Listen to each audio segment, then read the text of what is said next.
Beleza, galera? Uma boa noite para você. E eu quero começar agradecendo ao Senhor por mais essa aula, por mais esse momento. E também agradecer a você que permaneceu. Foram aí já 4 aulas desse módulo de missiologia, de introdução à missiologia. Hoje nós estamos na nossa última aula. Nós vamos tratar um pouquinho a respeito da visão de Cristo para o Evangelho, o que envolve a realidade da nossa missão e da nossa vocação. Então, glória a Deus pela sua vida, né? Glória a Deus pelos promotores de missões da Cristianismo Decidido que estão firmes aí nesse propósito juntamente com a gente. E eu acredito que a partir daqui, né, nós vamos ter muitas coisas para poder construir dentro da realidade da nossa denominação no quesito missões. Tá? Vamos começar orando, agradecendo a Deus para entrarmos na proposta da nossa aula nessa noite. Pai, eu quero pedir que o Senhor derrame da sua graça, do seu espírito sobre as nossas vidas. Nós oramos por um espírito de sabedoria, por um espírito de revelação, que o teu poder, Senhor, possa ser perceptível em meio a essa aula, que o Senhor nos instrua e nos guie, Deus, em relação ao que dizer, ao que falar, em nome de Jesus, Pai. E que, principalmente, corações possam ser despertados, incendiados, que o Senhor possa iluminar a nossa mente por meio da Tua Palavra, mas também por meio do Teu Espírito, acender um fogo em nosso interior, em relação às missões, em relação à nossa tarefa, em relação à nossa responsabilidade de ser sal e de ser luz nesse mundo ao qual o Senhor nos envia diariamente, Senhor. Eu oro sabendo que Tu podes fazer muito mais do que eu posso pedir ou pensar, em nome do Teu Filho Jesus, Pai. Amém e amém. Glória a Deus, irmãos. Bom, hoje nós vamos falar um pouquinho a respeito da visão, da nossa missão e também um pouquinho de vocação, ok? Nós sabemos que o nosso objetivo como cristãos é nos conformarmos ao Cristo. E nesse processo, toda a nossa vida ela precisa ser um reflexo de quem Cristo é. Então, qual é o grande desafio da caminhada cristã? O grande desafio é poder dizer, como Paulo disse em Gálatas capítulo 2, versículo 20: já não sou eu quem vive, mas agora Cristo é aquele que vive em mim. E se nós chegamos ao ponto onde Cristo vive em nós, por meio do seu Espírito, nós vamos então pensar como Cristo pensou, nós vamos agir como Cristo agiu, nós vamos olhar para o mundo como Cristo olhou, e literalmente nós vamos poder permanecer com a visão que o próprio Cristo tem. E é interessante porque hoje em dia nós escutamos muito a respeito de visões, de como as visões se desenvolvem, de como cumprir visões, quais são, né, qual é o lugar de importância de uma visão naquilo que nós estamos desenvolvendo. Mas eu quero chamar a atenção para algo aqui, porque em meio a tanto ensino em relação a como desenvolver ou desempenhar uma visão, pouco nós temos falado a respeito da visão que o Cristo tem, né? Cristo ele tem uma visão e ele deixa essa visão escancarada nas Escrituras. E ele espera que eu e você possamos nos envolver com essa visão e possamos levar adiante, possamos cumprir com essa visão que ele dá por meio da graça a mim e a você. Por isso que quando nós ouvimos a respeito de visão, ouvimos a respeito de métodos, ouvimos a respeito das coisas relacionadas à nossa prática como igreja, é importante frisar algo, que toda a visão que o indivíduo diz ter recebido, ela precisa passar pelo crivo da visão de Cristo. Toda a visão de trabalho humana precisa se submeter à visão que o Cristo tem. E é por isso que nossas visões, metodologias, os nossos processos, eles servem apenas para uma coisa. Eles servem para cumprir com a visão de Cristo. E é por isso que antes de formularmos uma visão cristã da missão, nós precisamos reconhecer a visão que o Cristo tinha a respeito dela. Jesus, ele já disse para nós o que nós temos que fazer, né? Nós não precisamos inventar a roda, né? Eu sempre brinco com alguns irmãos, porque alguns irmãos, eles acabam mal interpretando algumas coisas que nós estamos dizendo, e em algumas discussões, alguns já chegaram a dizer, mas vocês acham que estão inventando a roda? Nós não estamos inventando a roda. A diferença é que nós queremos usar a roda, que já está aí à disposição, né? Fazem 2000 anos que nós temos tudo aqui registrado, né? A única coisa que nós queremos agora é alinhar a nossa prática, a nossa experiência, alinhar aquilo que nós temos experimentado com a visão que Cristo tem e que é escancarada nas Escrituras. E nessa noite eu quero convidar você a, juntamente comigo, poder descobrir, né, de forma clara qual é a visão do nosso Senhor Jesus. Ok? Então, vamos olhar para as comissões, né, e vamos conhecer um pouquinho mais a respeito da visão de Jesus. Quando nós lemos a parte final dos evangelhos e aquilo que nós chamamos de comissões, é possível conhecer com propriedade qual é a visão de Cristo. Nós, nessa noite, vamos analisar essas comissões que nós temos no final de cada evangelho e nós vamos descobrir qual é a visão de Jesus para o seu evangelho. Nessa noite, nós vamos começar pelo evangelho de Marcos. Marcos capítulo 16, versículo 15. Né? Um versículo curto, mas extremamente importante. Marcos 16, 15 diz assim: E disse-lhes, né, obviamente é Jesus que está dizendo, né, disse-lhes Jesus aqui, ide por todo o mundo e pregai o evangelho a toda criatura. Então em Marcos 16, 15 nós vemos que a ordem de Jesus primeiro envolve o mundo todo. Esse mundo no qual Deus está trabalhando de uma maneira bem clara e bem específica por meio da sua missão, ele precisa agora ouvir a respeito da redenção que foi realizada por Cristo Jesus.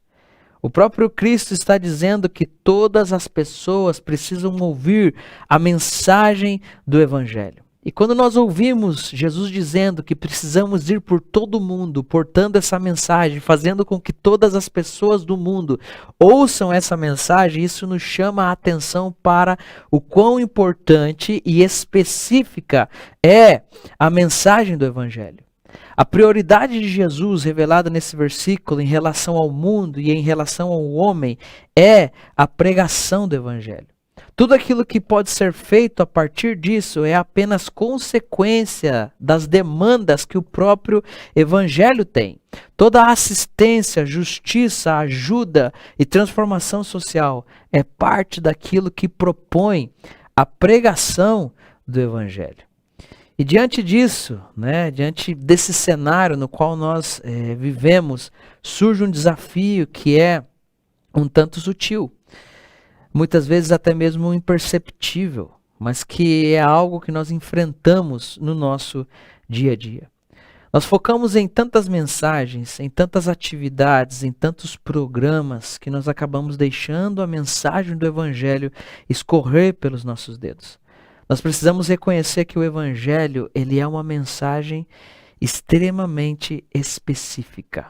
Tá? É muito importante reconhecermos o quão específica é a mensagem do Evangelho. O Evangelho, ele não é qualquer mensagem que nós pregamos. O Evangelho é algo extremamente claro e específico. E quando Jesus diz que devemos pregar o Evangelho, ele está se referindo a isso. O Evangelho, ele comunica de forma especial e clara aquilo que Deus está fazendo no mundo através do seu Filho e através do seu Espírito. E é por isso que nós não podemos tratar o Evangelho apenas como se ele fosse uma mensagenzinha inicial, como aquela mensagem, né, do evangelismo, como aquela mensagem que pode ser explicada em 5 minutos e depois descartada ou desconsiderada pelo resto da caminhada, porque existem coisas mais altas e sublimes para aprender. A grande verdade é que o Evangelho, ele é a mensagem. Todo o Novo Testamento foi escrito para mostrar para nós a profundidade, a sublimidade e a grandeza do Evangelho do nosso Senhor Jesus. Nós precisamos resgatar o lugar de importância do Evangelho. Precisamos resgatar a sua autenticidade. Olhar para o Evangelho em sua essência. Nós precisamos estar despidos. Não podemos mais andar carregados de preconcepções, né? Coisas que influenciam o nosso entendimento em relação ao Evangelho. Sejam preconcepções políticas, sociais, até mesmo preconcepções teológicas, filosóficas, coisas que vêm para diluir o entendimento que nós temos da mensagem e do Evangelho do nosso Senhor Jesus. Nós temos que reconhecer a singularidade dessa mensagem. E a importância de se reconhecer a singularidade dessa mensagem se dá ao fato de que Jesus primeiro, Marcos 16,15 diz que ele nos ordenou a pregar o Evangelho. E segundo, Marcos capítulo 1, a partir do versículo 14, quando Jesus começa o seu ministério, a primeira mensagem que ele prega é: arrependam-se e creiam no Evangelho. Se nós não conhecemos o Evangelho tal como ele é, nós vamos encontrar dois tipos de problema. O primeiro, nós não vamos conseguir pregar a mensagem com o conteúdo correto e isso vai acarretar uma série de problemas. E segundo, se nós não temos a mensagem correta do Evangelho, nós estamos fazendo com que as pessoas creiam em vão. E é isso que nós vamos ver mais para frente num texto que nós vamos citar aqui de 1 Coríntios. A palavra evangelho, no grego, ela tem o seu significado. Mas a grande questão é que nós não podemos simplesmente usar o significado da palavra no grego para definir o que é o evangelho. Nós precisamos entender o real significado do evangelho do nosso Senhor Jesus. A palavra evangelho significa boas notícias. Mas o evangelho no qual nós cremos, ele não pode ser reduzido simplesmente ou somente a uma boa notícia, porque o evangelho no qual nós cremos é literalmente o poder de Deus para a salvação de todo aquele que crê. Quando Paulo vai definir o que é o evangelho do nosso Senhor Jesus, ele usa essa expressão. É poder. E poder para quê? Poder para a salvação de todo aquele que crê. Paulo é enfático em Romanos capítulo 1, versículo 16, em dizer: pois não me envergonho do evangelho, porque é o poder de Deus para a salvação de todo aquele que crê. Então, o que é o evangelho que nós pregamos? O que é o evangelho no qual nós cremos? O evangelho é o poder de Deus para a salvação de todo aquele que crê. Primeiro do judeu e também do grego. Por quê? Porque no evangelho se revela a justiça de Deus. Na mensagem do evangelho nós descobrimos como esse Deus justo e amoroso concilia essas duas realidades e consegue trazer salvação ao homem. Agora, essa preocupação em relação à centralidade e à preservação, em relação à centralidade, preservação e ao entendimento do evangelho, ela é presente nos escritos do Novo Testamento. Você que é familiarizado com o NT, com o Novo Testamento, você percebe que sempre existiram ataques à verdade e à mensagem do Evangelho. E os autores do Novo Testamento sempre se levantaram para escrever contra esses ataques. E nós temos muitos desses registros. Por exemplo, a carta de Paulo aos Gálatas é uma carta que é escrita para combater o ensino judaizante. As cartas, por exemplo, de 1 João, elas são escritas para combater um tipo de gnosticismo que existia naquela época, naquela região. Então nós temos vários exemplos que nós poderíamos dar dos apóstolos preocupados com a centralidade, com a preservação e com o entendimento do Evangelho. Mas eu gostaria de analisar com vocês, de dar uma olhada num texto da primeira carta de Paulo aos Coríntios, capítulo 15, e esse texto mostra para nós qual é o problema que nós enfrentamos e como nós podemos combatê-lo. 1 Coríntios capítulo 15, versículo 1, Paulo vai dizer assim: ora, eu vos lembro, irmãos, o evangelho que já vos anunciei, o qual também recebestes e no qual perseverais. Então preste atenção, esse versículo ele é extremamente importante. Paulo aqui, ele precisa lembrar o povo no que consiste a mensagem do Evangelho. Ele precisa lembrar o povo a respeito da mensagem que ele já trouxe, que ele pregou, e também precisa enfatizar o fato que as demandas dessa mensagem, elas não são apenas por um período de tempo, mas essas demandas, elas são permanentes. Paulo, ele percebe a necessidade de trazer à memória, de chamar a atenção em relação à mensagem do Evangelho, e nós temos aqui alguns detalhes importantes. O primeiro detalhe aqui na carta aos Coríntios que nós podemos perceber é o seguinte. Faz menos de 25 anos que Jesus subiu aos céus. Então nós temos menos de 25 anos que Jesus ascendeu aos céus. Nós temos nesse contexto no qual Paulo escreve Corinto, com a carta, essa primeira carta aos Coríntios, nós temos nesse contexto ainda testemunhas oculares dos acontecimentos, testemunhas que viram Jesus, que ouviram Jesus e que ainda estão vivas. E além disso, nós também temos nesse período de tempo vários apóstolos vivos, ok? Então nós temos o fato de que faz muito pouco tempo que subiu Jesus aos céus, nós temos o fato de que existem diversas testemunhas oculares desses fatos, e nós ainda estamos na era apostólica, nós temos apóstolos do Cordeiro, né? Apóstolos que fazem parte do time dos 12 apóstolos que estão vivos. Mas mesmo com todo esse aparato, Paulo precisava reconsiderar e reavaliar o evangelho na sua época. Nós já levamos mais de 2000 anos de história. E se em poucas décadas Paulo já precisou escrever 1 Coríntios, né, e ele teve que confrontar realidades em relação à deturpação da mensagem do evangelho, eu quero te fazer uma pergunta. Agora, imagine o quanto nós precisamos disso. Reavaliar o evangelho dos nossos dias é uma necessidade. Reavaliar o evangelho em nossos dias é algo que nós precisamos constantemente estar fazendo. Porque senão nós corremos o risco de nos distanciar daquilo que era a ideia e a intenção de Jesus. Se menos de 30 anos após a subida de Jesus aos céus, né? Menos de 30 anos onde nós temos a pregação do evangelho, se em tão pouco tempo já foi necessário reconsiderar algumas coisas, reavaliar algumas coisas e estar inculcando na mente das pessoas a mensagem do evangelho, imagine nós com 2000 anos de história. Paulo ele precisa lembrar os seus irmãos em Corinto a respeito do evangelho que ele prega. Por quê? Porque Paulo sabe que eles não podem ser salvos se eles não estão conservando a verdade do evangelho tal como essa verdade é. Paulo diz no versículo 1 que quer lembrar os irmãos do evangelho que já vos anunciei, o qual também recebestes e no qual perseverais. E no versículo 2 ele diz, pelo qual também sois salvos, se é que conservais tal como vô-lo anunciei, se não é que crestes em vão.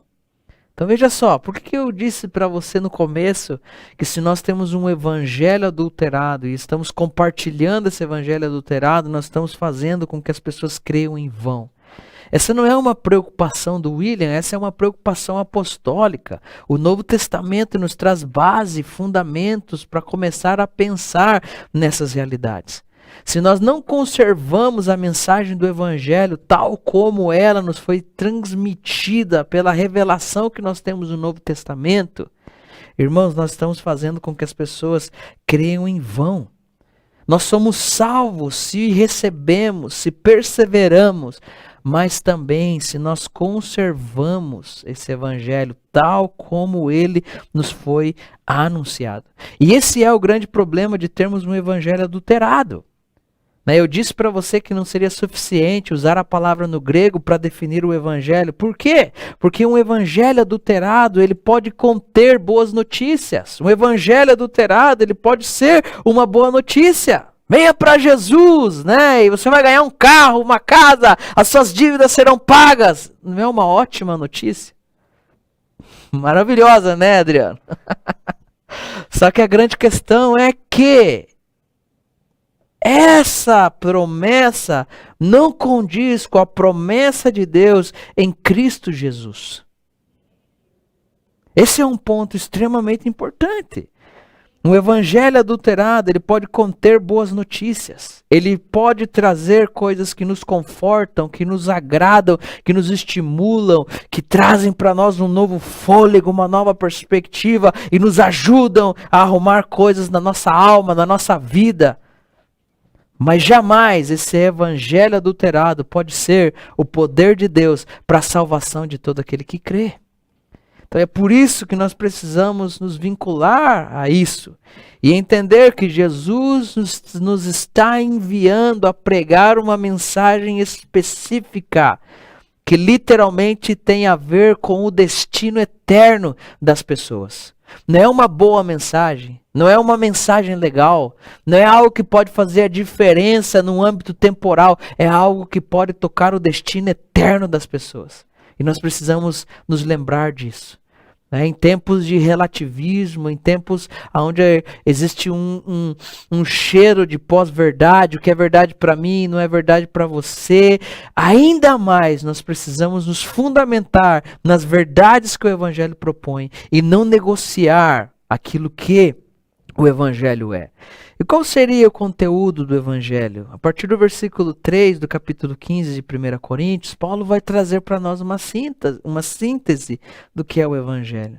Paulo diz assim: eu quero lembrar vocês do Evangelho que eu já vos anunciei. E ele diz no versículo 3, porque primeiramente vos entreguei o que eu também recebi. Então ele não está trazendo para nós algo que ele inventou, ele está comunicando uma tradição saudável, que pode fazer toda a diferença nas nossas vidas. Ele está entregando o que recebeu, que Cristo morreu por nossos pecados segundo as Escrituras. Então a primeira premissa que nós temos no Evangelho é a morte expiatória de Jesus. O primeiro esforço que nós vemos no Evangelho é o esforço de apresentar a Cristo e esse crucificado. O primeiro esforço é mostrar aquele que morreu pelos nossos pecados, nos substituindo na cruz, tomando as nossas dores e recebendo o castigo de Deus em nosso lugar. É mostrar a Cristo assumindo a nossa culpa e tomando o cálice da ira de Deus, para que cada um de nós pudéssemos, como diz o Salmo 116, tomar do cálice da salvação. E da mesma forma, nós que somos enviados a pregar a mensagem específica do Evangelho, precisamos nos vincular a essa realidade. O primeiro esforço de cada um de nós precisa ser demonstrar a totalidade da redenção que provém do Cristo crucificado. Em 1 Coríntios, capítulo 2, a partir do versículo 1, Paulo explica o que ele foi fazer em Corinto. E ele diz que quando esteve em Corinto, ele não quis saber nada a não ser mencionar, pregar, ensinar a respeito de Cristo e este crucificado. Então Paulo, como um bom arquiteto, estabelece o fundamento em Corinto. E o fundamento é o próprio Cristo, que morreu e ao terceiro dia ressuscitou. O versículo 4 diz, e que foi sepultado, 1 Coríntios 15, 4, e que foi sepultado e ressuscitou ao terceiro dia, segundo as Escrituras. O primeiro esforço precisa ser demonstrar toda a redenção que há no Cristo crucificado. O que vem na sequência é demonstrar o senhorio do Cristo que ressuscitou. O Evangelho é uma mensagem que concebe duas realidades. A realidade do Cristo crucificado e a realidade do Cristo ressurreto. O Cristo crucificado morreu para ser o Salvador da humanidade. O Cristo que ressuscitou, levantou dos mortos para ser Senhor sobre tudo e todos. O Cristo que morre nos compra para si. O Cristo que ressuscita reclama as nossas vidas como sua propriedade. Com o seu sangue, diz Apocalipse, ele comprou homens de todas as tribos, línguas, povos e nações. E qual é o resultado disso? Essas tribos, línguas, povos e nações confessam que Jesus Cristo é o Senhor para a glória de Deus Pai. A ressurreição de Cristo, ela traz para nós benefícios maravilhosos. Por exemplo, a Escritura, o Novo Testamento vai dizer que nós podemos ser regenerados por causa da ressurreição de Cristo. O Novo Testamento vai dizer que no batismo nós nos conformamos com o Cristo que morreu, sendo colocados na água, mas também nos conformamos e recebemos uma nova vida por causa do Cristo que ressuscitou. A ressurreição de Jesus no Novo Testamento tem implicações não apenas para o nosso momento presente, relacionado à regeneração, justificação, santificação, mas também há implicações escatológicas. Cristo é a primícia daqueles que ressuscitam. Cristo é a primícia de uma nova humanidade que vai habitar os novos céus e a nova terra. A Escritura diz em 1 Coríntios capítulo 15, né? Você vai continuar essa leitura aí na sua casa e você vai perceber que Cristo se transforma no exemplo ou no padrão daqueles que receberão os seus corpos glorificados na grande ressurreição do último dia. Quando nós pregamos o Evangelho, nós temos que enfatizar essas duas realidades, para que nós possamos comunicar a mensagem completa dessa nova vida. E dessa maneira apresentar a Cristo como sendo Salvador e Senhor, como sendo aquele que perdoa pecados, mas que também reconcilia o homem com Deus, como sendo aquele que justifica o homem, mas que também santifica o homem, como sendo aquele que redime o homem, mas também como aquele que transforma o homem. A mensagem do Evangelho é completa. Ela precisa ser pregada de forma completa, para que nós possamos ver os efeitos completos que são prometidos a partir da pregação do Evangelho. Marcos 16:15, mostra para nós que o lugar de atuação da igreja é o mundo.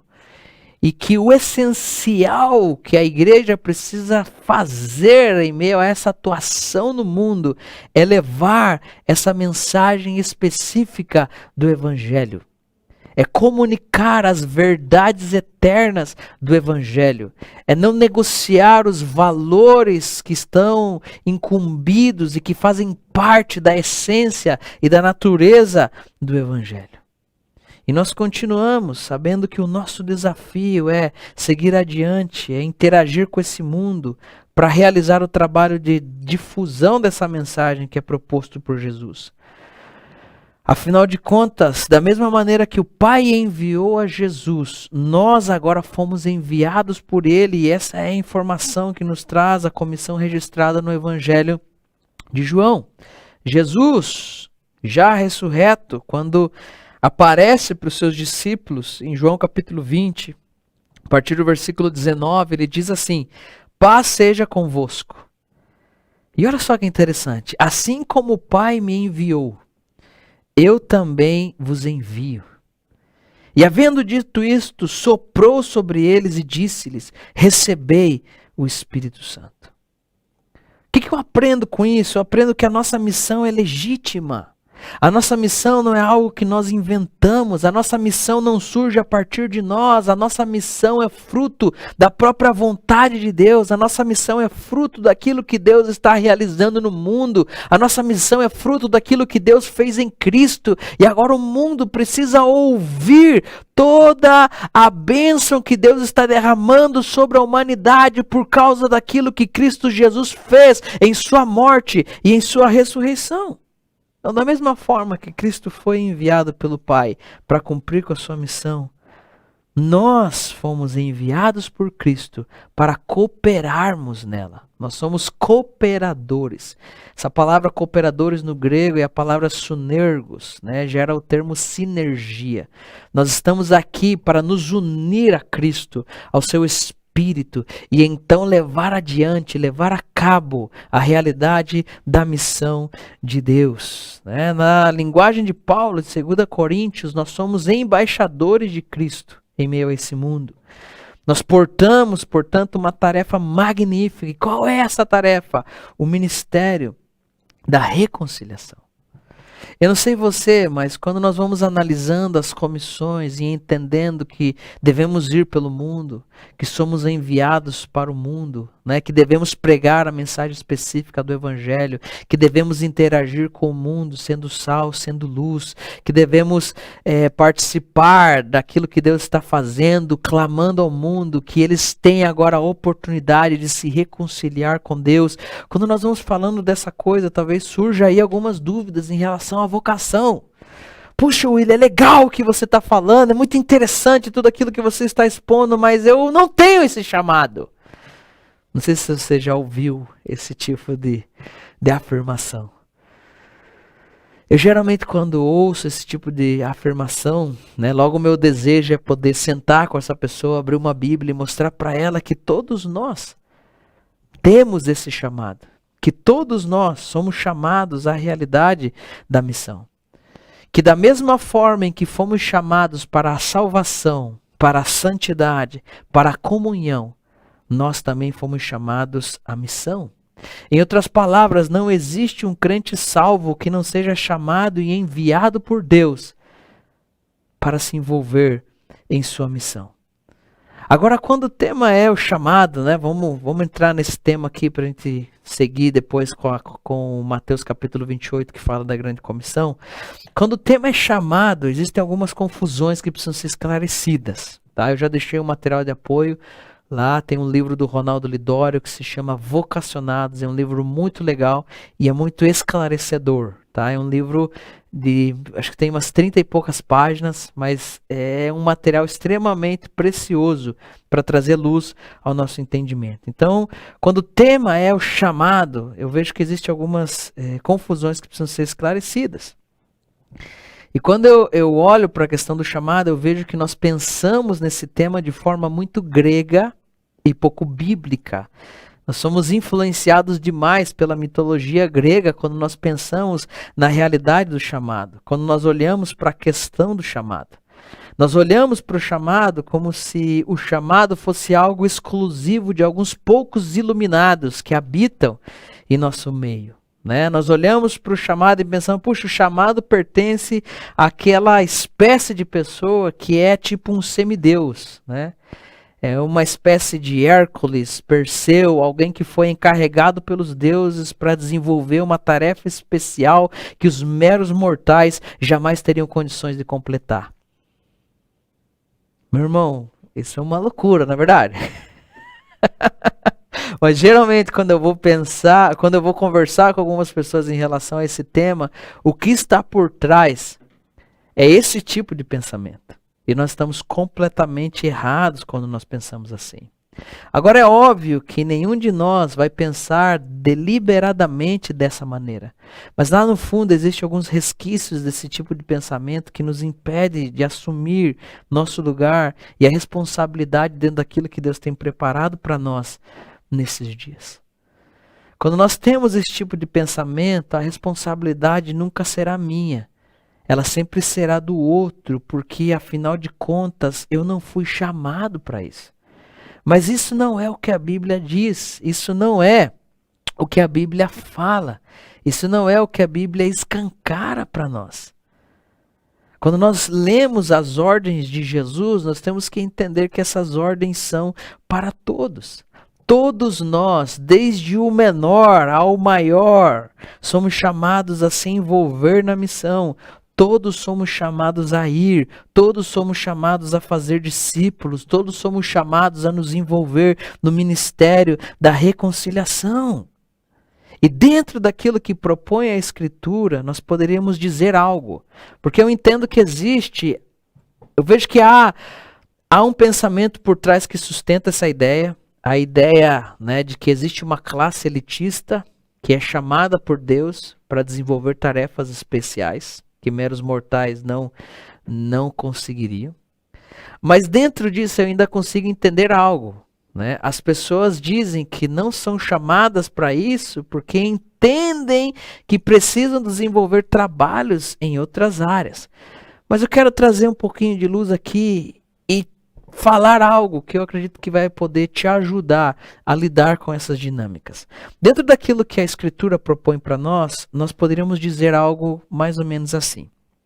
Em relação à missão, todos nós temos o mesmo chamado, ok? Eu e você, nós temos o mesmo chamado.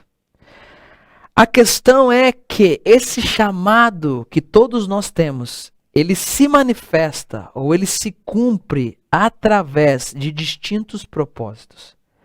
Então, o que vai diferir nas nossas vidas não é o chamado.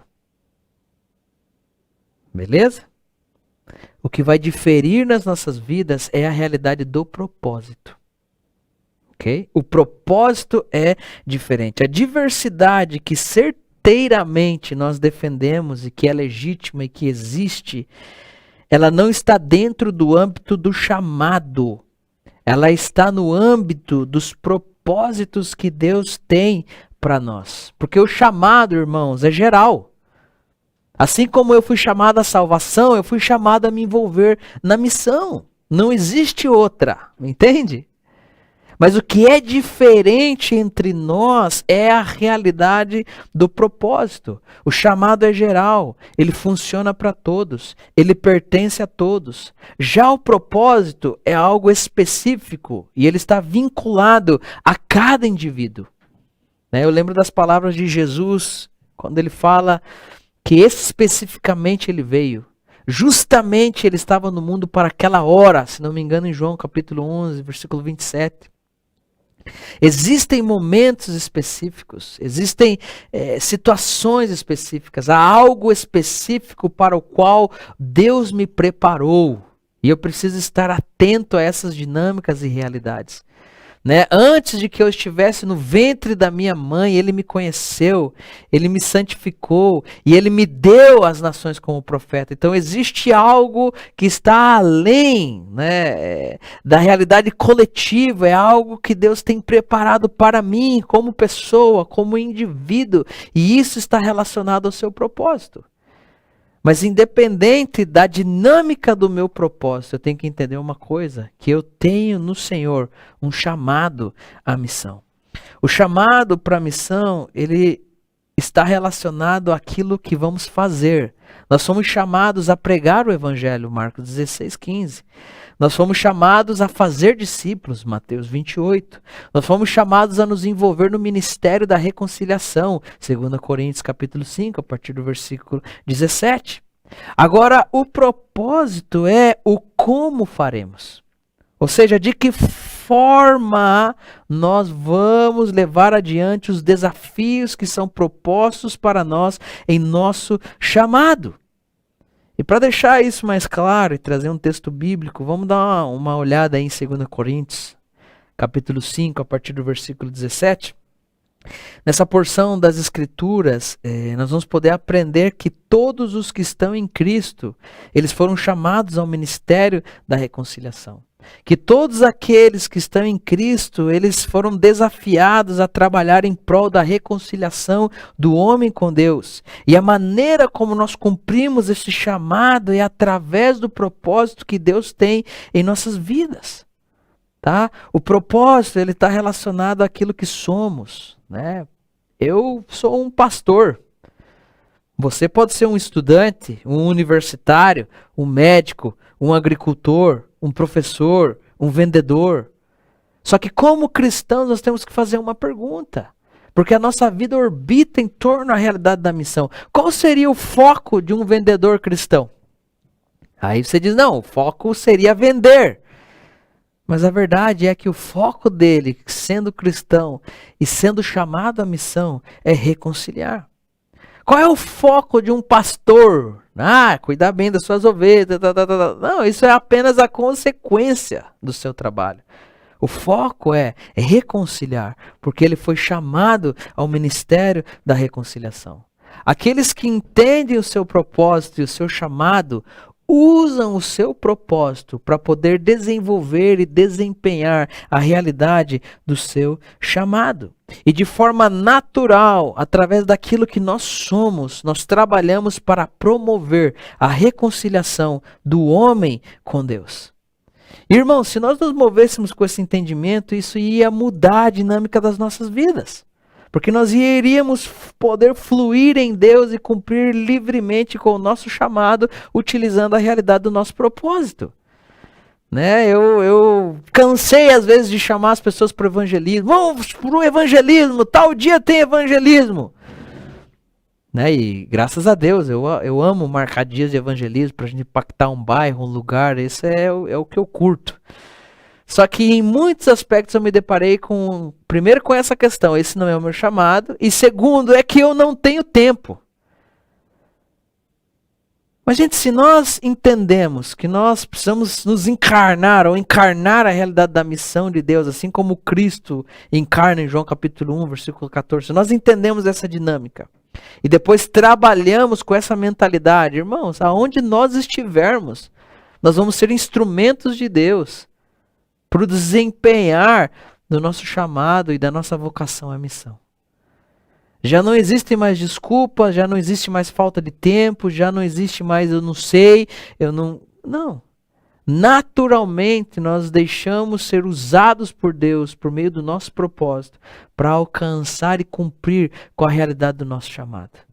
Mas infelizmente nós confundimos muito essas coisas e nós acabamos perdendo a força de ambos.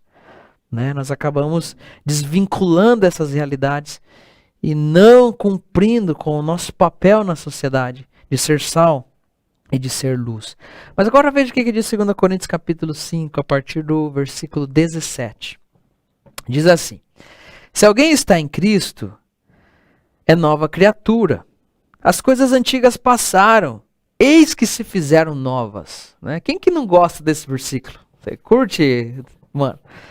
Coisa boa, né? Hã?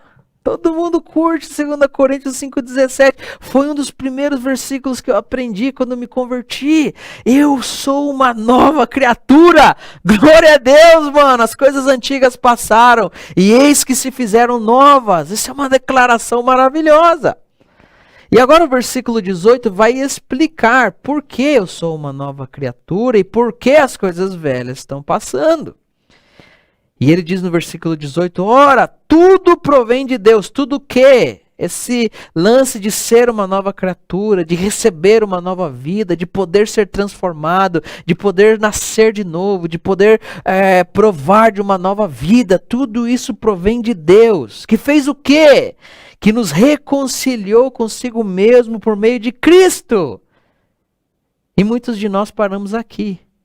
E não queremos dar sequência e andamento na leitura, mas o texto continua. Diz que tudo provém de Deus que nos reconciliou consigo mesmo por meio de Cristo e nos deu. E nos deu, está no plural, e nos deu. Deu a quem? Deu a todos aqueles que estão em Cristo. Deu a quem? Deu a todos aqueles que são nova criatura. Deu a quem? Deu a todos aqueles que foram tocados pela verdade do Evangelho, e que agora podem desfrutar de uma nova vida em Cristo Jesus. E nos deu. A todos nós que estamos em Cristo, nos deu o ministério da reconciliação. Eu não sei você, mas o argumento do texto é tão forte que não tem como eu querer ir contra do que aquilo que ele está propondo para mim. Se eu não fui chamado a essa missão magnífica que é reconciliar o homem com Deus, eu tenho que reconhecer uma coisa, que eu não fui reconciliado. Porque existem apenas dois tipos de pessoas. Os que precisam ser reconciliados com Deus e os que foram reconciliados. Se eu não tenho esse entendimento em relação à missão, eu tenho que começar a perceber uma coisa. Eu não posso afirmar o versículo 17, de que agora sou uma nova criatura em Cristo Jesus, se eu não estou disposto a assumir a responsabilidade que propõe o versículo 18. Você concorda comigo ou não? O Evangelho, ele traz direitos. Mas também ele nos mostra deveres. Então isso é algo extremamente importante. Diz que ele nos reconciliou e nos confiou um ministério. Qual ministério? O ministério da reconciliação. Muitos aí podem dizer, puxa vida, né? Eu sou uma pessoa sem ministério, não tenho ministério. Mano, tá aí, ó. Esse é o seu ministério. Você foi chamado para o ministério da reconciliação. Todos aqueles que estão em Cristo Jesus têm esse ministério, até mesmo aqueles que não querem nada com o ministério. Para você que diz assim, eu não quero nada com o ministério, Cristo olha para você e diz, eu tenho um ministério para você.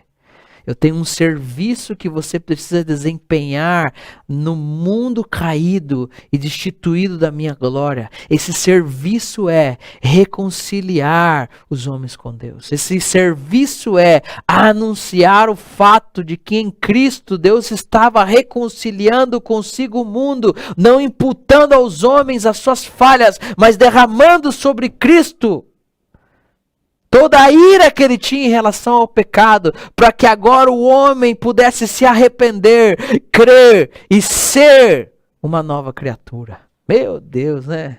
Coisa linda. Coisa fantástica, maravilhosa. Não tem como não se empolgar, né, numa aula dessa, gente. Tem como dar uma pregadinha, né? Eu sou pregador, né? Tem como não dar uma pregadinha, né? Em ouvir isso, né? E o versículo 19 diz, a saber que Deus estava em Cristo reconciliando consigo o mundo, não imputando aos homens as suas transgressões, e nos confiou a palavra da reconciliação. Então, além de nos dar um ministério, ele nos deu uma mensagem a ser pregada, que é a palavra da reconciliação. E o versículo 20 diz, de sorte que somos embaixadores em nome de Cristo, como se Deus exortasse por nosso intermédio. Em nome de Cristo, pois, rogamos que vos reconcilieis com Deus. Além de tudo isso, nos dá uma posição. Nós somos considerados pelo próprio Deus como embaixadores de Cristo. Deus, ele nos dá, com o fato de que agora somos uma nova criatura, tudo aquilo que nós precisamos para desempenhar esse ministério de reconciliação. Ele nos dá uma mensagem, uma posição de autoridade, para que nós possamos desempenhar o nosso chamado. Nós temos o privilégio de ser enviados por Jesus como embaixadores seus, para comunicar a mensagem da reconciliação. E é justamente com esse entendimento, com essa percepção, com essa perspectiva que nós precisamos participar da realidade da missão de Deus. E quando nós chegamos ali, né, e vamos olhar para a comissão registrada em Mateus, nós vamos ver que outros elementos que são essenciais para o cumprimento da missão surgem. E nós temos ali em Mateus 28 praticamente um roteiro daquilo que nós precisamos realizar. Mateus 28, 18 diz assim, Jesus, aproximando-se, falou-lhes, toda a autoridade me foi dada no céu e na terra. Ide, portanto, fazei discípulos de todas as nações, batizando-os em nome do Pai, do Filho e do Espírito Santo, ensinando-os a guardar todas as coisas que vos tenho ordenado. E eis que estou convosco todos os dias, até a consumação dos séculos. Então até aqui, irmãos, nós vimos que o Evangelho, ele é uma mensagem específica, né? Ele é uma mensagem responsável.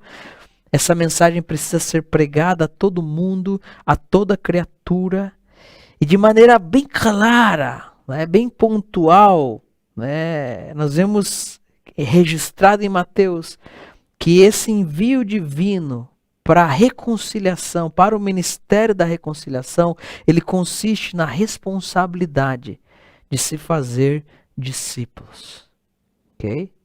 Então, em cima de tudo aquilo que nós temos que fazer, nós precisamos entender uma coisa, que o ápice disso será o fazer discípulos.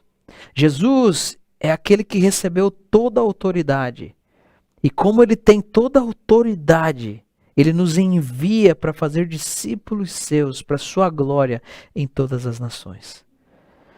Nós vamos em missão no nome daquele que morreu e ressuscitou e que agora é dono de tudo e de todos. E ele está dizendo para nós que os seus discípulos, eles seriam batizados e ensinados de forma teórica, mas principalmente prática.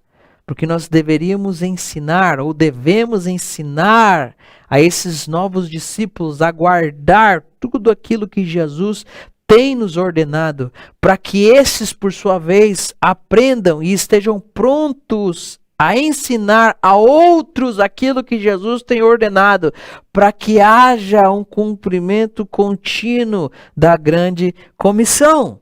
E literalmente, aqui em Mateus nós vemos que a vida precisa ser derramada na vida. Que tudo aquilo que eu tenho aprendido na minha jornada com Cristo precisa ser despejado sobre outra pessoa, para que essa outra pessoa possa seguir adiante fazendo isso com o outro, e assim nós possamos entrar nessa sinergia, nesse ciclo abençoado, onde discípulos fazem discípulos, que fazem discípulos, que fazem discípulos. E é essa a dinâmica utilizada. E essa dinâmica fez com que o Evangelho chegasse a cada um de nós. Quando nós vamos analisar Mateus 28, do 19 ao 20, nós precisamos entender que a parte mais importante da grande comissão é o fazer discípulos. Tudo aquilo que nós vemos no restante do texto mostra para nós o que é necessário para cumprir com esse processo de discipulado. Para cumprir com a ordem de Jesus de fazer discípulo, é necessário ir, batizar e ensinar. Okay? Então é preciso essas três coisas. Quando nós olhamos para o ir, ide, pois, e fazer discípulos de todas as nações, quando nós olhamos para o ide, nós temos que entender que o ide, ele propõe a realidade do envio. Okay? Nós estamos sendo enviados por Jesus para cumprir, para nos envolver com a realidade da sua missão. Tá? Nós temos esse envio direto do Cristo. Quando nós entramos em Atos, nós começamos a ver que esse envio de Cristo continua vigente, isso jamais é tirado de cima da realidade da igreja, mas esse envio começa a ser reconhecido pelas dinâmicas da igreja e do Espírito, e o exemplo para isso é Atos capítulo 13. Então você dá uma olhada lá em Atos 13, você vai ver que os irmãos estão vivendo a dinâmica da igreja local, eles estão servindo, adorando, trabalhando, e de repente o Espírito Santo disse: apartai-me a Paulo e a Barnabé para a obra que eu os tenho chamado. Tá? Então você vai ver que tanto o Espírito quanto a igreja, eles estão juntos na realidade, na dinâmica do nosso envio hoje, ok? Mas respaldado por quem? Por aquele que recebeu em sua ressurreição toda a autoridade e que comissiona a igreja para ir por todo o mundo, para ir nas nações fazendo discípulos, ok? Então o ID propõe a realidade do envio, que é tema importantíssimo dentro do lance da missão de Deus. Nós vemos que o Pai envia o Filho, Pai e Filho enviam o seu Espírito, e é o Espírito Santo que vai nos capacitar na realidade do nosso envio. Nós recebemos o Espírito de Cristo para nos transformarmos em testemunhas da sua ressurreição. Isso é ir e ser enviados. Agora nós temos que ir, fazer discípulos batizando-os. Quando nós entramos aqui no batizar, o batizar ou batizando-os propõe a pregação do Evangelho, arrependimento, identificação, perdão, reconciliação e inclusão na família de Deus. Esse particípio aqui, batizando-os, ele descreve a atividade pela qual o novo discípulo se identifica com Jesus e a sua comunidade. Então nós pregamos o Evangelho, e nós começamos a ver que o Senhor está fazendo algo naquela vida, aquela vida foi convencida, ela entendeu o Evangelho, então ela começa a se identificar com Cristo, e então ela tem que ser batizada, porque o que é o batismo? O batismo eu estou me identificando com Cristo. Da mesma forma que Cristo morreu e foi sepultado, eu morri e fui sepultado. Da mesma forma que Cristo ressuscitou dos mortos, eu, no poder do Espírito, levantei dos mortos para viver em novidade de vida. Isso é o que propõe o batismo. ok? O batismo é o símbolo da conversão que indica a união com Jesus, que indica uma nova identidade em Cristo Jesus, que agora eu morri e ressuscitei para experimentar uma nova vida. É o que Romanos capítulo 6, do versículo 1 ao versículo 4 nos diz. No ato do batismo, o novo discípulo se identifica com Jesus e com sua comunidade, se identifica com a igreja e publicamente ele faz uma declaração de que agora ele se converteu em um seguidor de Jesus por toda a sua vida. Veja que coisa maravilhosa, veja a importância do batismo, né? E ensinar, né? Temos que ir, batizar e ensinar. O ensinar deixa bem claro que Jesus ele tinha em mente muito mais do que a evangelização e a resposta inicial. O desejo de Jesus era que as pessoas pudessem aprender com os seus discípulos a guardar, a viver, a experimentar, a pôr em prática tudo aquilo que ele nos ordenou. Okay? Então esse particípio, ensinando-os, ele indica o processo através do qual os discípulos de Jesus são transformados de maneira contínua, através desse processo onde eles são discipulados e também no futuro vão discipular. Okay? Então eu preciso entender que eu sou discipulado, mas com um objetivo bem claro, para que eu possa discipular. Ser discipulado é o processo através do qual um discípulo é transformado, enquanto que discipular é o compromisso de um discípulo que ajuda outro discípulo a crescer como tal. Tá? Eu li aqui uma citação do comentário bíblico da NVI sobre Mateus. Tá? E quando eu li esse comentário, eu lembrei da definição que nós temos para o discipulado, né? Que fez parte da aula que o pastor DH trouxe para nós.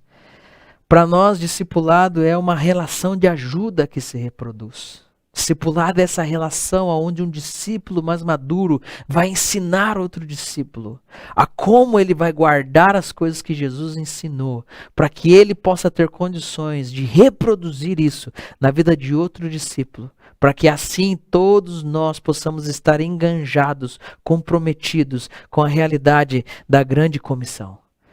E eu não sei se você sabe, principalmente para aqueles que desfrutam da nossa dinâmica aqui como igreja local, né, nós temos 3 coisas que são extremamente importantes. Né? Nós temos a Cristo como fundamento da igreja. Cristo é o fundamento da igreja. A partir desse fundamento que é Cristo, né, nós temos os 4 pilares.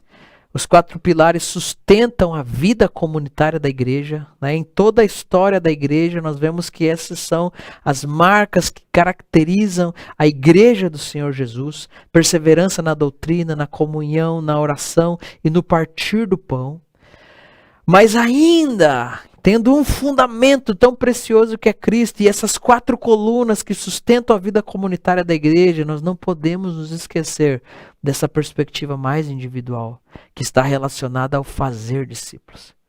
Ainda com o fundamento e colunas, nós precisamos nos lembrar que nós temos que ter um plano para uma edificação contínua.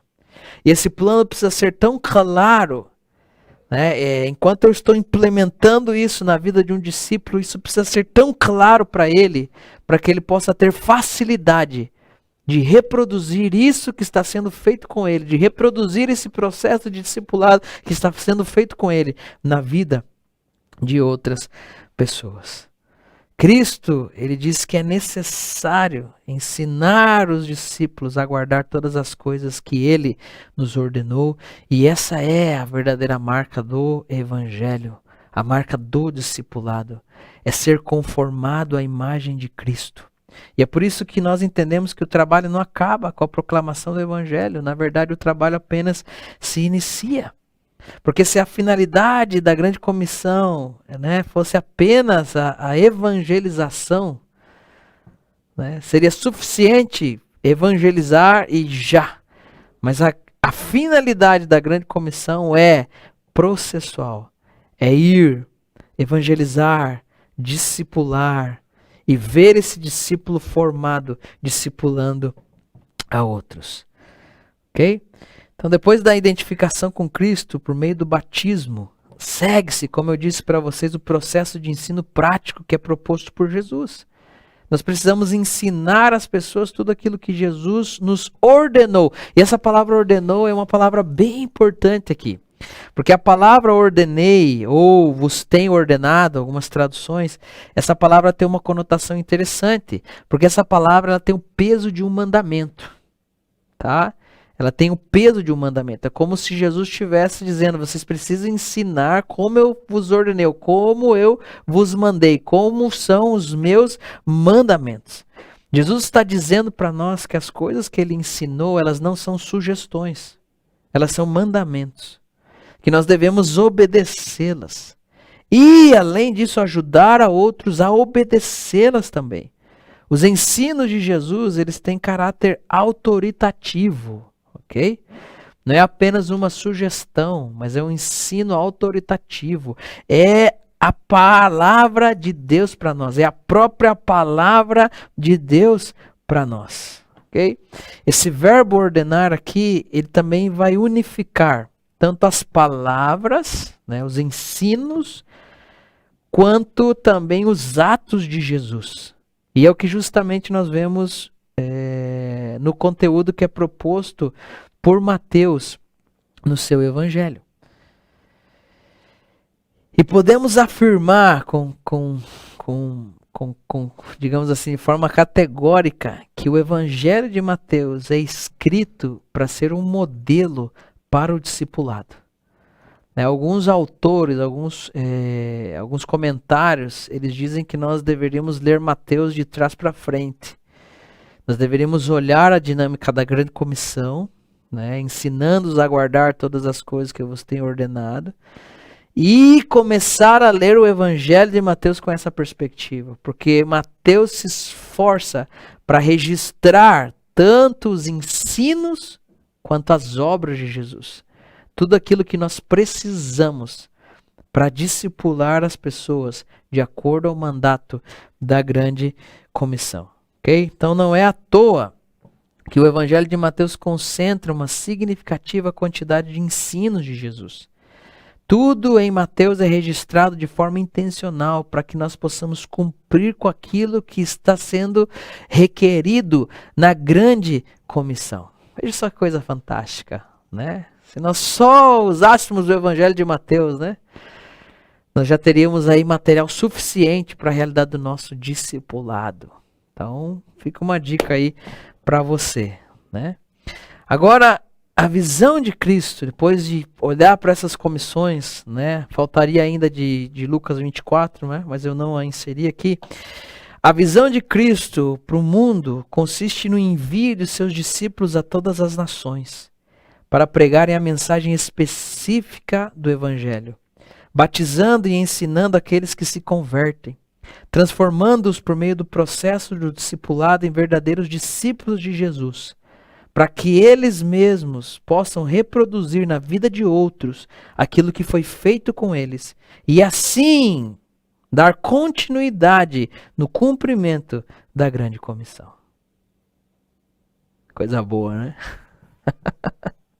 Essa é a visão de Cristo para o mundo em relação ao seu evangelho.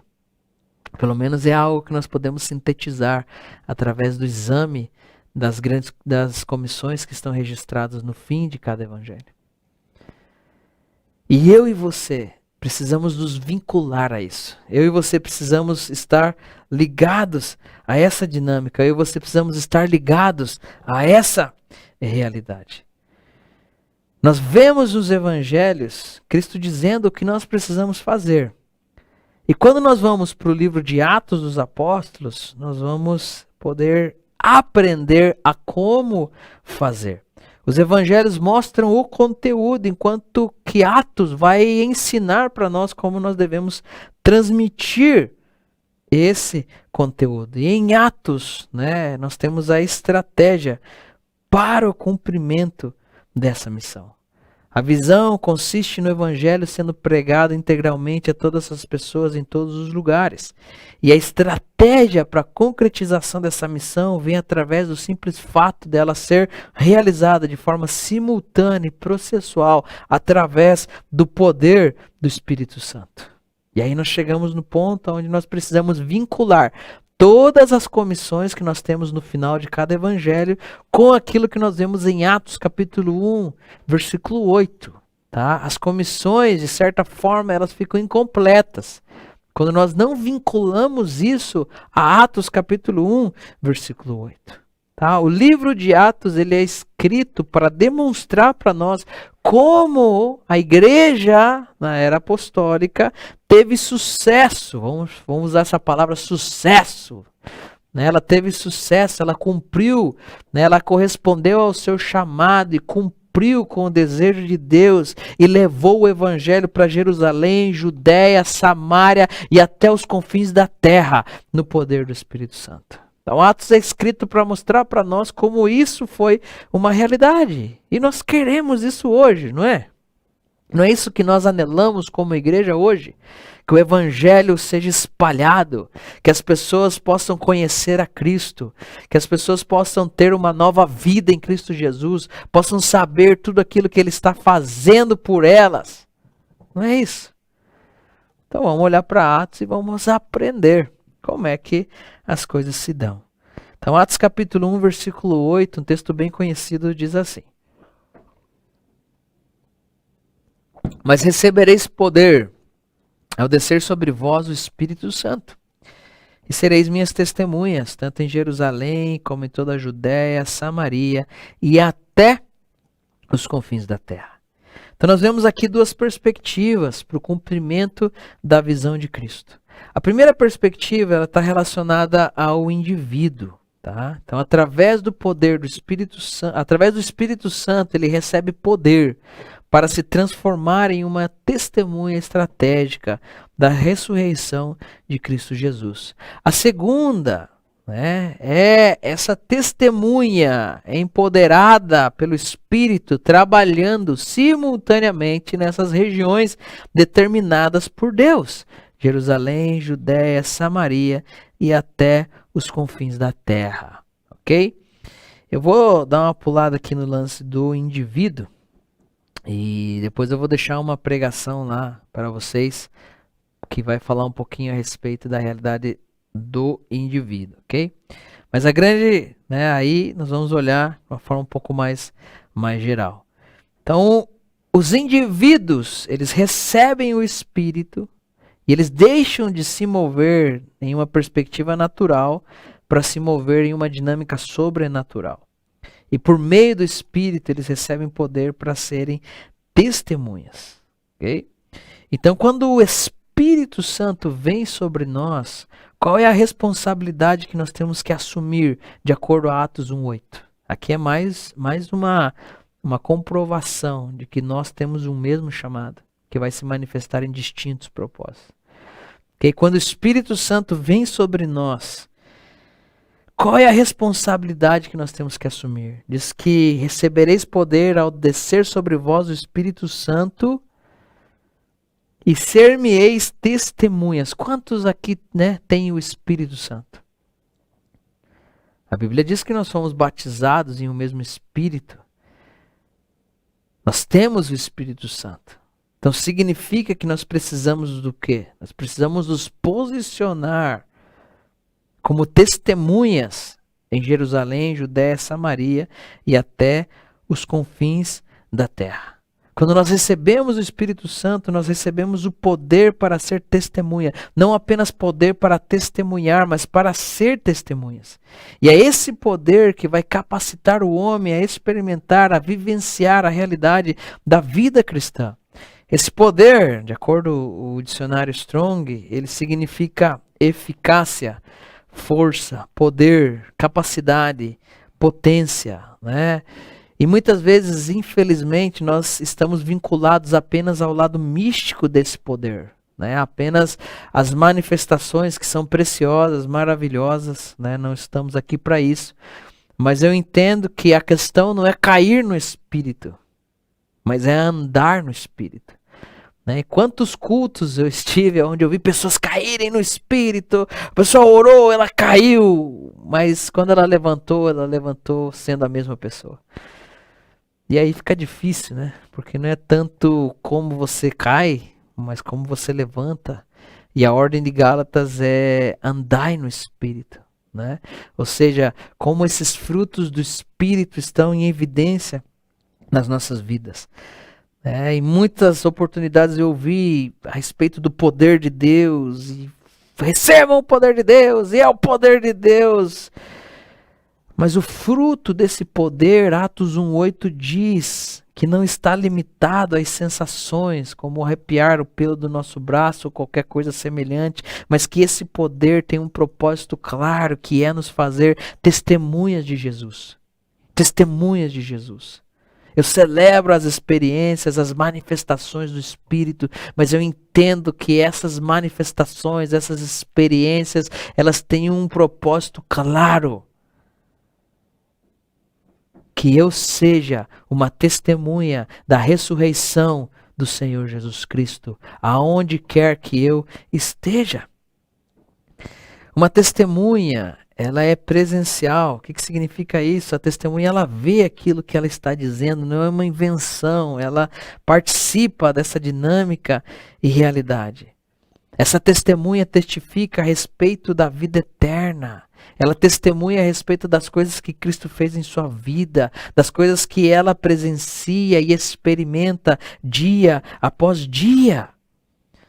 E eu gosto muito do significado dessa palavra testemunhas no grego. A palavra testemunha no grego é a palavra marturs. Marturs.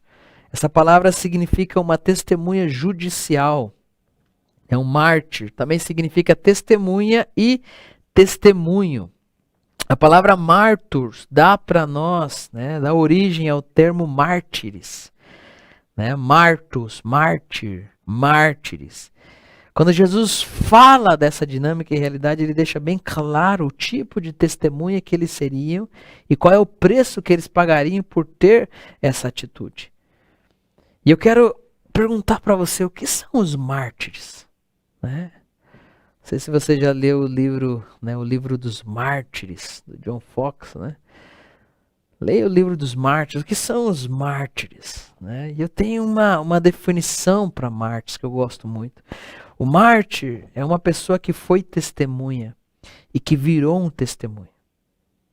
O mártir é alguém que mesmo depois da sua morte continua pregando e ganhando pessoas para Jesus.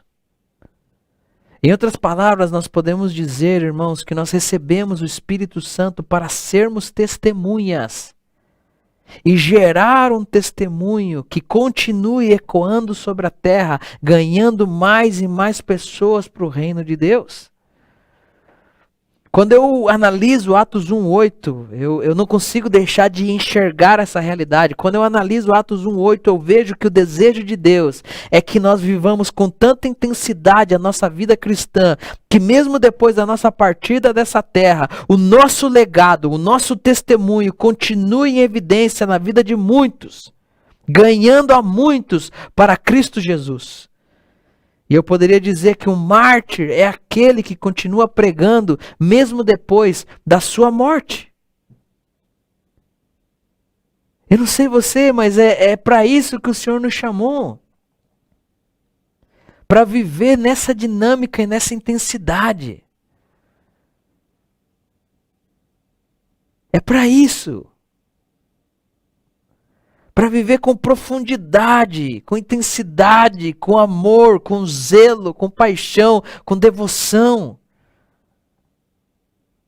Para que a gente possa construir algo que continue pregando, mesmo depois da nossa morte.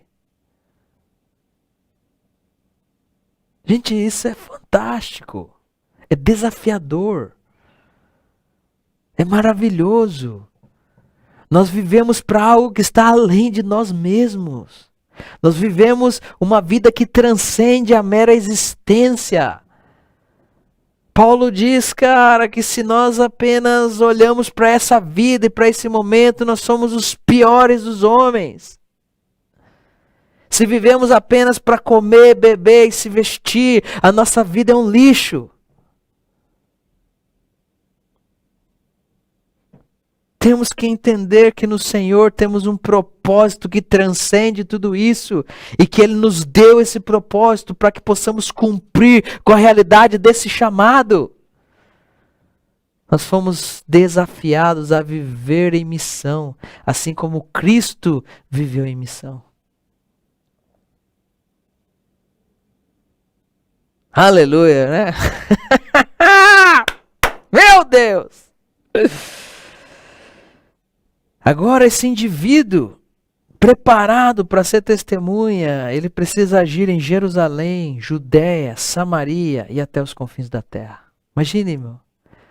Testemunhas desse nível, nesse calibre, entendendo o seu propósito, correspondendo ao seu chamado, e em Jerusalém, Judéia, Samaria e nos confins da terra, vivendo nessa dimensão e realidade. Bah, eu acho que o bagulho seria diferente, hein? Agora vamos dar uma olhada no cumprimento da ordem do Senhor e ver que realmente eles conseguiram, através dessa dinâmica e realidade, cumprir com aquilo que está proposto em Atos capítulo 1, versículo 8. Né? Vamos analisar como a igreja em Atos dos Apóstolos pôde alcançar, né, êxito, sucesso na ordem do Senhor, justamente seguindo o modelo de Atos 1:8. Empoderada, cheia do Espírito, trabalhando em Jerusalém, Judéia, Samaria e até os confins da terra. Primeiro vamos para Jerusalém, que era o primeiro lugar onde eles deveriam testemunhar. E Jerusalém, queridos, é uma região peculiar, particular. Era uma região conhecida pelos discípulos. E Jerusalém demonstra para nós o tipo de região que demonstra acessibilidade. Né? Se eu ando no Jardim Aliança, eu não vou ter muita resistência lá, porque eu cresci lá. Você entende? As pessoas, eu conheço as pessoas me conhecem, né? Também que cresceu muito e há muita gente que nós não conhecemos, mas ainda assim nós conhecemos muitas pessoas.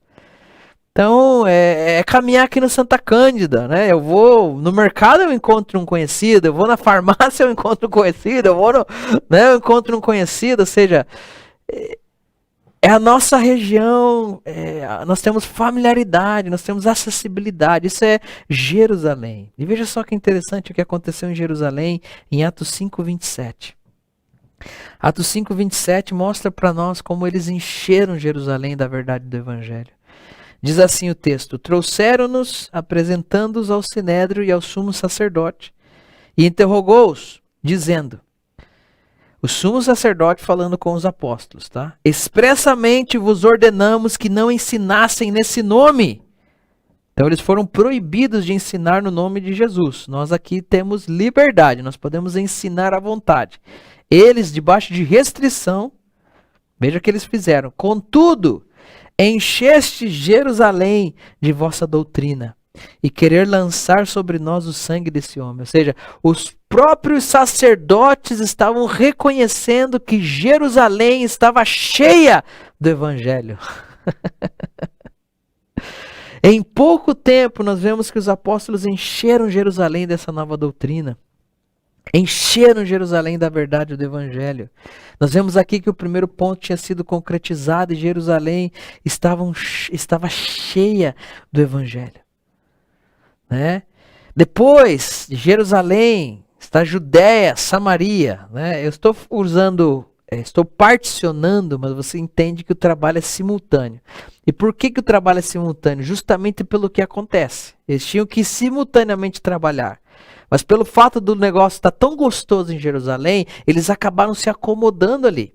E se acomodando em Jerusalém, Deus teve que intervir, espalhar, para que o evangelho continuasse tocando em outras regiões. Então vem depois Judéia e Samaria. Então depois de cumprirem com o propósito em Jerusalém, o desafio seria Samaria, né? Judéia, Samaria. Mas infelizmente eles se acomodaram em Jerusalém e Deus entra em cena para redirecioná-los. Né? E aí eu gosto de uma frase, que é uma frase aí que me acompanha já há muito tempo, né? Essa frase diz assim: se nós não cumprimos Atos 1:8, Deus cumpre Atos 8:1.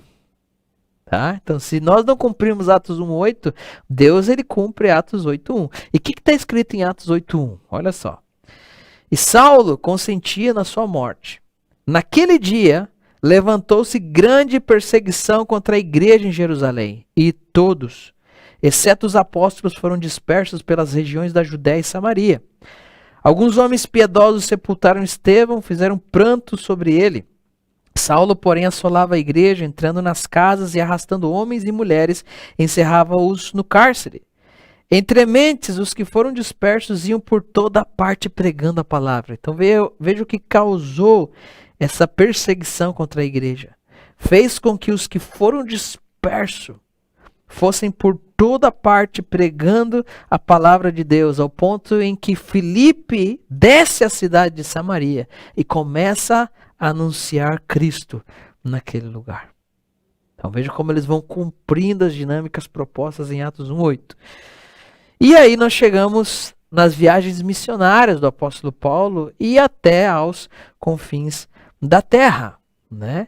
E aí nós temos um exemplo importantíssimo, que é o exemplo de Éfeso, né? Uma cidade que literalmente ouviu o evangelho. Atos capítulo 19, versículo 8, vai trazer para nós uma informação que é desafiadora. Diz assim: durante 3 meses, Paulo frequentou a sinagoga, onde falava ousadamente, dissertando e persuadindo com respeito ao reino de Deus.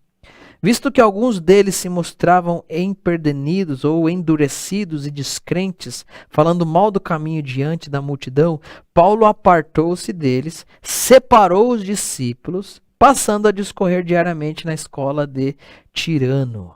Okay? A escola de Tirano era um lugar de treinamento de líderes. Na escola de Tirano, eles eram capacitados e enviados. Por exemplo, um dos frutos aí mais notáveis, né, no sentido de que nós temos um registro, seria Epáfras. Você conhece o irmão Epáfras? O irmão Epáfras foi aquele que plantou a igreja em Colossos. E é por causa do irmão Epáfras que nós temos a carta aos Colossenses. Ok? Então veja que coisa boa. Tá? Então Epáfras foi treinado aí, enviado aí, e planta a igreja em Colossos. E veja que interessante. Esse tempo de treinamento, envio, capacitação, esse tempo onde Paulo se dedicou a formar pessoas e enviar pessoas, esse tempo dura por 2 anos. Isso está em Atos 19:10. Durou isso por 2 anos. De maneira que todos os que habitavam na Ásia, tanto judeus como gregos, ouviram a palavra do Senhor. Então, num período de 2 anos, toda essa região ouviu a palavra do Senhor. E agora eu tenho, gente, uma parada que é meio dura de se escutar, mas é necessário dizer. Quantos anos as nossas igrejas estão aonde estão?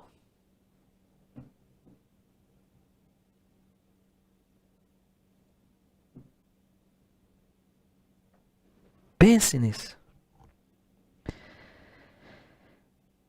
Quantos anos as nossas igrejas estão aonde estão, né? Os nossos seminários estão aonde estão? E qual é a porcentagem do nosso bairro, da nossa cidade, que ouviu a mensagem do Evangelho de forma clara, específica? Pensa comigo. Pensa comigo.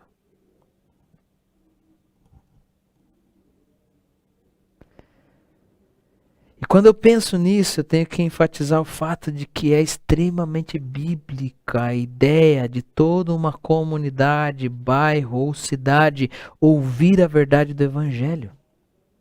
Né? O livro de Jonas deixa isso claro para nós. O livro de Atos deixa isso claro para nós. E é nossa responsabilidade trabalharmos para que isso possa acontecer. A igreja precisa ser intencional no envolvimento com a missão de Deus no mundo.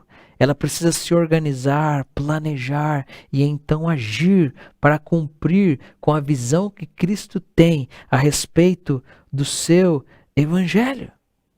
Cada igreja local, cada igreja, cada cristianismo decidido, cada Assembleia de Deus, cada quadrangular, cada batista, cada presbiteriana, cada igreja local precisa se posicionar como centros evangelizadores das suas regiões. Um pastor, ele jamais pode perder a visão de Cristo para a sua região. Um pastor jamais deve perder essa ambição santa de levar o evangelho de Jesus Cristo a Jerusalém, Judéia, Samaria e até os confins da terra. Esse precisa ser um objetivo daquele que foi encontrado por Jesus.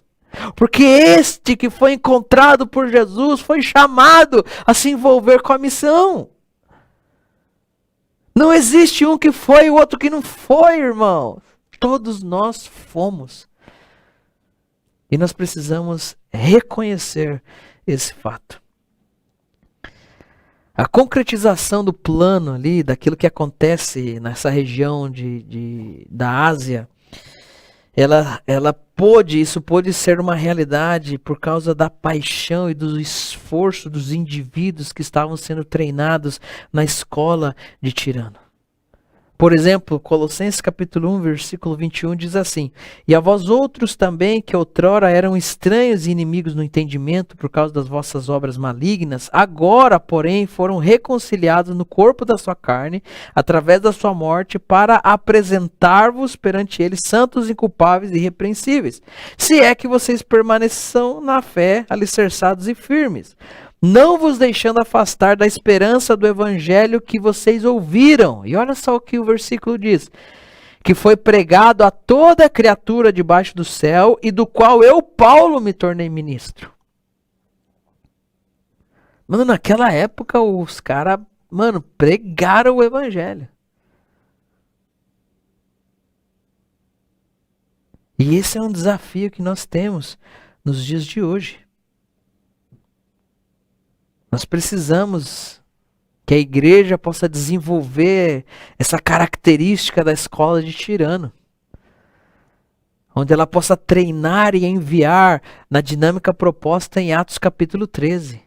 Que a igreja seja esse lugar de treinamento e essa plataforma de envio para que o evangelho possa chegar às nações. Em nome de Jesus. Que o cristianismo decidido seja um lugar de treinamento de obreiros. E seja uma plataforma de envios que faça muito mais em nome de Jesus do que já tem feito para a honra e para a glória do nosso Senhor. Somos gratos pelos lugares que alcançamos. Mas sabemos que no Senhor podemos mais. Sabemos e entendemos agora que esse é o seu desejo. E que nós podemos muito mais. Não por causa de nós, mas por causa do que Ele é. Isso é maravilhoso. Deus ele está nos chamando, irmãos, para um compromisso com o seu Evangelho. Está nos chamando a nos comprometermos com a missão. Está nos chamando a nos envolvermos com a grande comissão.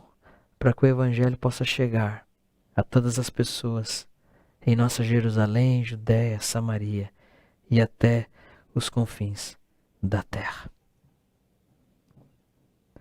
Que em nome de Jesus, Deus nos ajude a nos envolvermos e a cumprirmos, a trabalharmos. A oração de Jesus é clara: Senhor, envie trabalhadores para a sua seara. Quando Jesus faz essa oração, nós devemos entender uma coisa. Quando ele diz que os campos estão brancos, estão prontos, significa que tudo aquilo que Deus tinha que fazer, ou seja, toda a parte de Deus foi feita. E agora o Senhor nos convoca, nos vocaciona, nos chama a, como igreja, nos envolver nessa missão e fazer uma parte que compete a nós, que é ir e levar a mensagem preciosa do Evangelho. Jesus orou por obreiros, e essa é uma oração de Jesus que nós podemos responder. Eu quero ser a resposta da oração de Jesus por mais trabalhadores. Eu quero ser um trabalhador nessa seara. E eu espero que o Senhor tenha convencido você nessa noite. E que você também possa se vincular a isso. E se transformar num trabalhador em prol das coisas do reino de Deus. Pai, muito obrigado por esse tempo, por essa aula. Muito obrigado pelas coisas que o Senhor nos ensinou aqui. E que em nome de Jesus, o Senhor possa nos desafiar ainda mais. Que o Senhor possa nos despertar, que a nossa mente, nosso coração, nosso entendimento possa ser totalmente tocado e ministrado para aquilo que o Senhor tem. Em nome de Jesus. E que possamos ser a resposta a essa oração por obreiros, por trabalhadores na sua seara. Obrigado por quem nos acompanhou, por todos aqueles que estudaram nesse módulo conosco. E eu te agradeço, Senhor, em nome de Jesus. Amém e amém.